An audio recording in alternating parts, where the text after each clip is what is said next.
예수님께서는 그곳을 떠나 유대 지방으로 가셨습니다. 다시 많은 사람들이 예수님께로 몰려들었습니다. 다른 때와 마찬가지로 예수님께서 그들을 가르치셨습니다.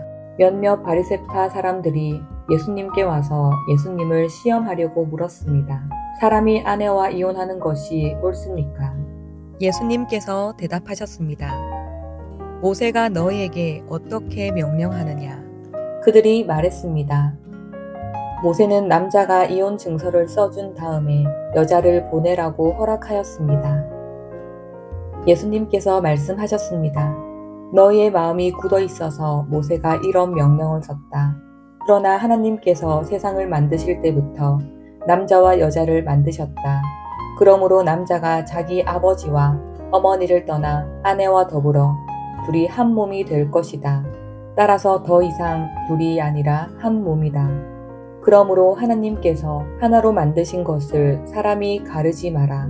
제자들이 집에서 예수님께 이혼에 대해 다시 물었습니다. 예수님께서 대답하셨습니다.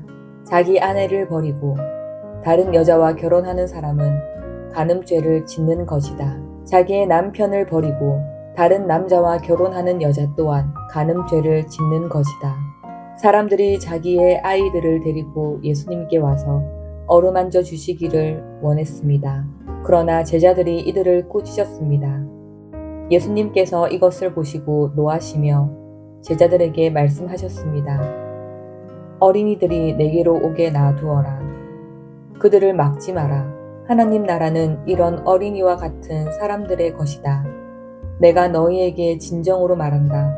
어린이처럼 하나님 나라를 받아들이지 않는 사람은 결코 그곳에 들어가지 못할 것이다.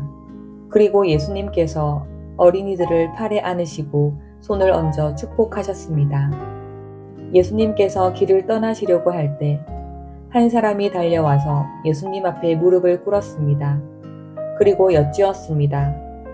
선하신 선생님, 영원한 생명을 상속받으려면 무엇을 해야 합니까? 예수님께서 대답하셨습니다.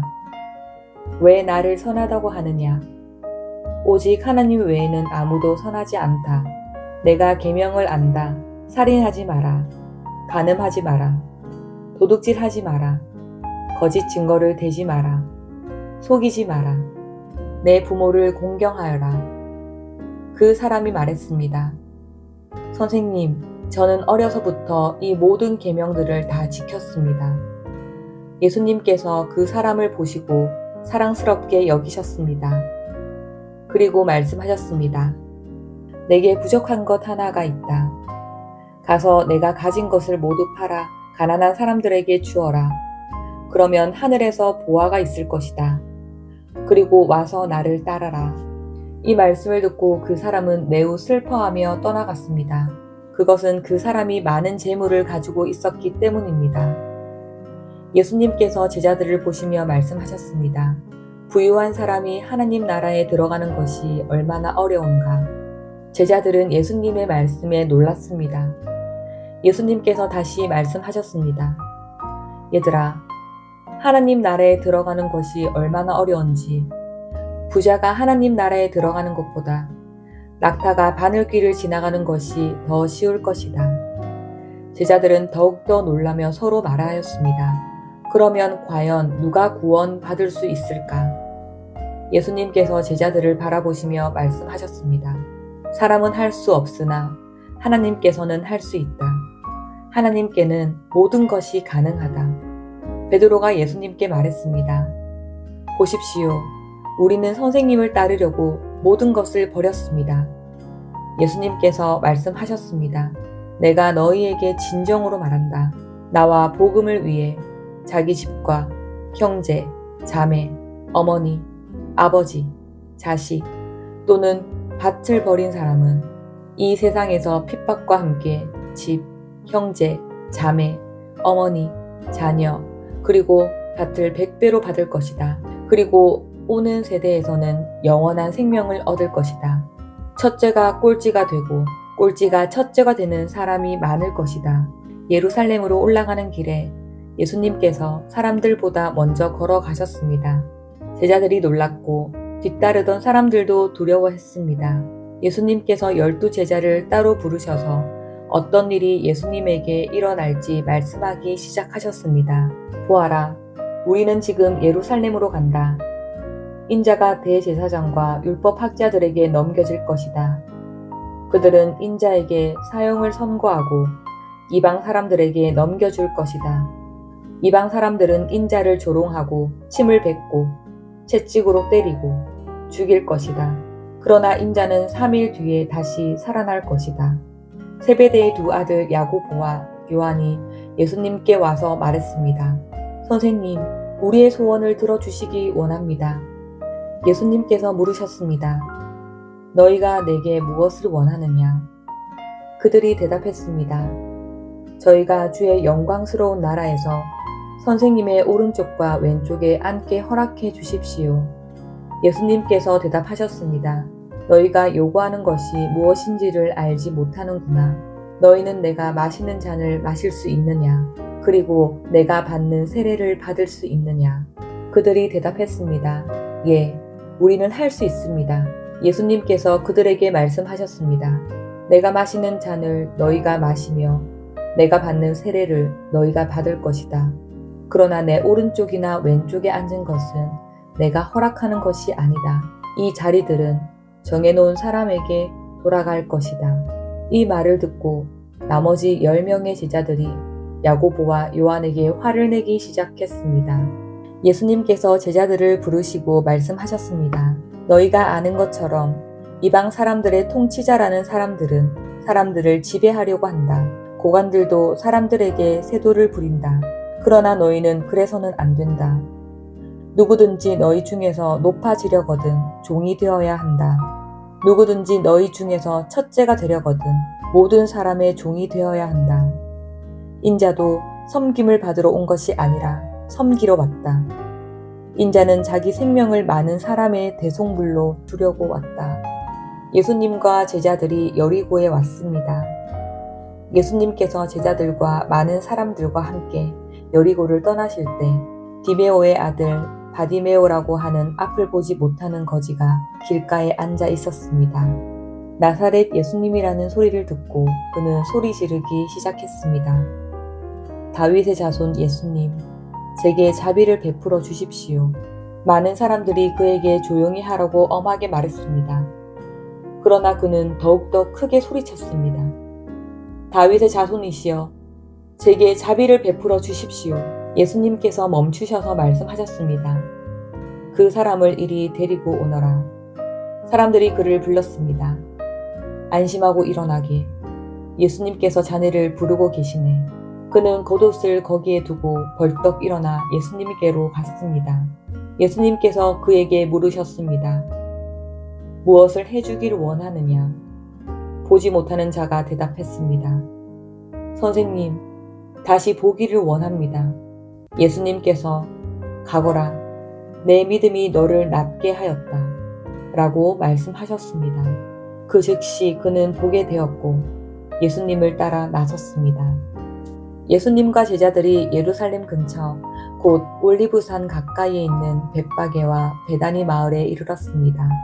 그곳에서 예수님은 두 제자들을 보내셨습니다. 예수님께서 그들에게 말씀하셨습니다.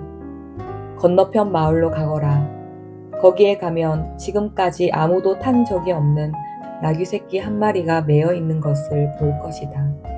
그것을 풀어서 이리로 가지고 오너라. 누가 너희에게 왜 이러십니까? 라고 물으면 이렇게 말하여라. 주님께서 필요하시답니다. 곧 이리로 돌려보내실 것입니다. 제자들이 마을로 들어가서 길 쪽으로 있는 문에 묶여있는 나귀 새끼를 발견했습니다. 제자들이 나귀를 풀었습니다. 서 있던 사람이 제자들에게 물었습니다. 나귀를 풀다니 무엇을 하려는 것이요? 제자들이 예수님께서 알려주신 대로 대답했습니다. 그러자 허락해 주었습니다. 제자들이 예수님께 나귀 새끼를 끌고 왔습니다. 그들이 겉옷을 나귀 위에 얹었고 예수님께서 거기에 앉으셨습니다. 많은 사람들이 자기들의 겉옷을 펴서 길 위에 펼쳤습니다. 어떤 사람들은 들에서 꺾은 나뭇가지를 펼쳤습니다. 예수님 앞에서 걸어가던 사람들과 뒤에서 따라가던 사람들이 소리쳤습니다. 호산나, 주님의 이름으로 오시는 이가 복이 있다. 다가오는 우리 조상 다윗의 나라가 복이 있다. 가장 높은 곳에서 호산나. 예수님께서 예루살렘에 가셔서 성전으로 들어가셨습니다. 그리고 모든 것을 둘러보신 후 날이 이미 저물었기 때문에 12 제자들과 함께 베다니로 돌아가셨습니다. 이튿날 예수님과 제자들이 베다니에서 출발하여 온 길에 예수님께서 배고픔을 느끼셨습니다. 멀리서 잎이 무성한 무화과 나무를 보시고 거기에서 열매를 얻으려고 다가가셨습니다. 그러나 무화과는 없고 잎사귀만 무성할 뿐이었습니다. 그것은 아직 무화과가 열릴 때가 아니었기 때문입니다. 예수님께서 나무에게 말씀하셨습니다. 다시는 아무도 내 열매를 먹지 못할 것이다.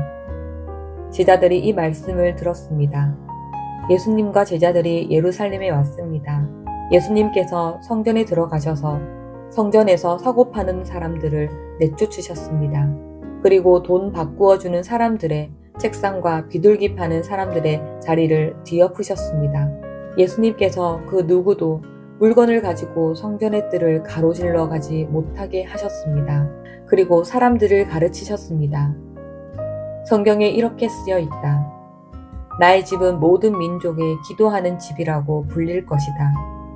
그런데 너희는 강도의 소굴로 바꾸었다. 대제사장들과 율법학자들이 이 소식을 들었습니다. 그들은 예수님을 죽일 방법을 찾기 시작했습니다. 그것은 사람들이 예수님의 가르침에 놀라워하므로 그들이 예수님을 두려워했기 때문입니다. 밤이 되자 예수님과 제자들은 성을 떠났습니다. 아침에 지나가다가 제자들이 무화과 나무가 뿌리부터 말라버린 것을 보았습니다. 베드로가 생각이 나서 예수님께 말했습니다. 선생님, 보세요. 저주하셨던 무화과 나무가 말라 죽어 있습니다. 예수님께서 대답하셨습니다. 하나님을 믿어라. 내가 너희에게 진정으로 말한다.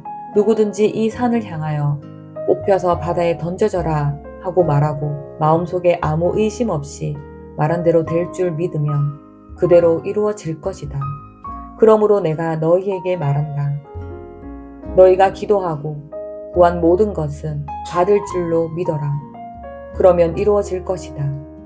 너희가 서서 기도할 때 다른 사람과 원수된 일이 있으면 그를 용서하여라. 그래야 하늘에 계신 너희 아버지께서도 너희의 죄를 용서하실 것이다.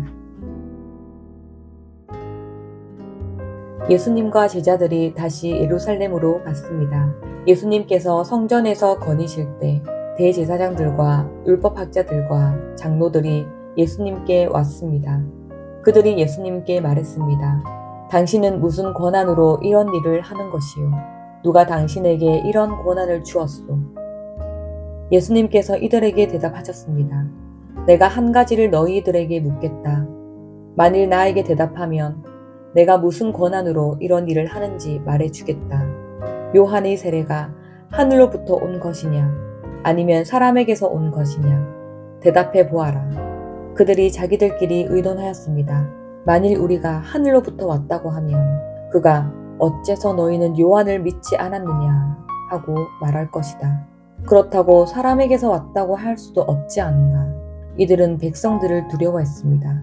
그것은 모든 사람들이 진정으로 요한을 예언자라고 생각하고 있었기 때문입니다.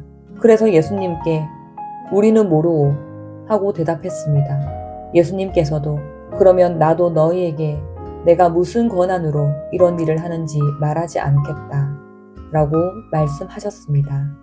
예수님께서는 비유로 사람들에게 말씀하기 시작하셨습니다. 어떤 사람이 포도밭을 가꾸었다. 그리고 주위에 담장을 치고 포도즙을 짤 구덩이를 파고 망대를 세웠다. 그리고 포도밭을 농부들에게 빌려주고 여행을 떠났다. 때가 되자 주인은 농부들에게 종을 보내어 포도밭에서 난 자기 몫의 수확물을 가져오게 했다. 그러나 농부들은 그 종을 붙잡아 때린 후 빈손으로 쫓아버렸다. 다시 주인은 다른 종을 그들에게 보냈다. 그러자 그들은 그의 머리를 때리고 깔보고 업신여겼다. 다시 주인은 다른 종을 보냈다. 그러자 그들은 그 하인을 죽였다. 다른 많은 종들을 보냈지만 농부들은 때리기도 하고 죽이기도 하였다. 주인에게는 한 사람이 더 있었는데 바로 그의 사랑하는 아들이었다. 결국 주인은 아들을 농부들에게 보내면서 말했다. 농부들이 내 아들은 존중할 것이다. 그러나 농부들은 서로 말했다. 이 사람은 주인의 상속자이다. 어서 그를 죽이자. 그러면 유산이 우리의 것이 될 것이다. 농부들은 아들을 잡아다 죽인 후 포도밭 밖으로 던져버렸다. 포도밭의 주인이 이제 어떻게 하겠느냐. 그는 포도밭에 가서 농부들을 다 죽이고 포도밭을 다른 농부들에게 줄 것이다. 이런 성경 말씀을 읽어보지 못했느냐. 건축자들이 버린 돌이 집 모퉁이의 머릿돌이 되었다. 이는 주님께서 하신 일이다. 이것이 우리 눈에 놀랍지 않은가. 그들은 이 비유가 자기들을 빗대어 하신 것임을 알고 예수님을 체포하기를 원했습니다. 그러나 백성들을 두려워하여 예수님을 두고 떠나가 버렸습니다. 그들은 예수님의 말씀에서 트집을 잡으려고 바리새파 사람과 헤롯 당원 몇 명을 예수님께 보냈습니다. 그들이 와서 말했습니다. 선생님, 우리는 선생님께서 진실한 분이시며 아무에게도 얽매이지 않으신다고 알고 있습니다. 선생님께서는 아무도 부당하게 대하지 않으시고 하나님의 길을 진리로 가르치십니다. 가이사에게 세금을 내는 것이 옳습니까? 내지 않는 것이 옳습니까? 세금을 내야 합니까? 내지 말아야 합니까? 예수님께서는 이 사람들의 속셈을 아시고 말씀하셨습니다. 어째서 나를 시험하느냐? 데나리온 1개를 가져와서 나에게 보여라. 그들이 은전 1개를 가져왔습니다. 예수님께서 물으셨습니다. 이것은 누구의 얼굴이며 누구라고 씌어 있느냐? 그들이 대답했습니다. 가이사입니다. 예수님께서 그들에게 말씀하셨습니다. 가이사의 것은 가이사에게 주어라. 그리고 하나님의 것은 하나님께 바쳐라. 그들은 예수님의 말씀에 놀랐습니다. 부활이 없다고 주장하는 사두개파 사람 몇 명이 예수님께 왔습니다. 그리고 예수님께 질문을 했습니다. 선생님, 모세는 형이 자식이 없이 아내만 남겨두고 죽으면 동생이 그 형수와 결혼하고 형을 위하여 자식을 길러라 하고 기록했습니다. 7 형제가 있었는데 맏형이 결혼하고 자식이 없이 죽었습니다. 그래서 둘째가 형수와 결혼을 했는데 역시 자식이 없이 죽었습니다. 셋째도 마찬가지였습니다. 7 형제 모두가 자식을 남기지 못했습니다. 나중에 여자도 죽었습니다. 그러면 다시 살아날 때 그 여자는 그들 중에 누구의 아내가 되겠습니까? 7 형제가 모두 그를 아내로 맞이했으니 말입니다. 예수님께서 대답하셨습니다. 너희가 성경도 모르고 하나님의 능력도 몰라서 잘못 생각하는 것이 아니냐. 사람들이 죽은 사람들 중에서 다시 살아날 때에는 장가도 가지 않고 시집도 가지 않는다. 그들은 마치 하늘에 있는 천사처럼 될 것이다.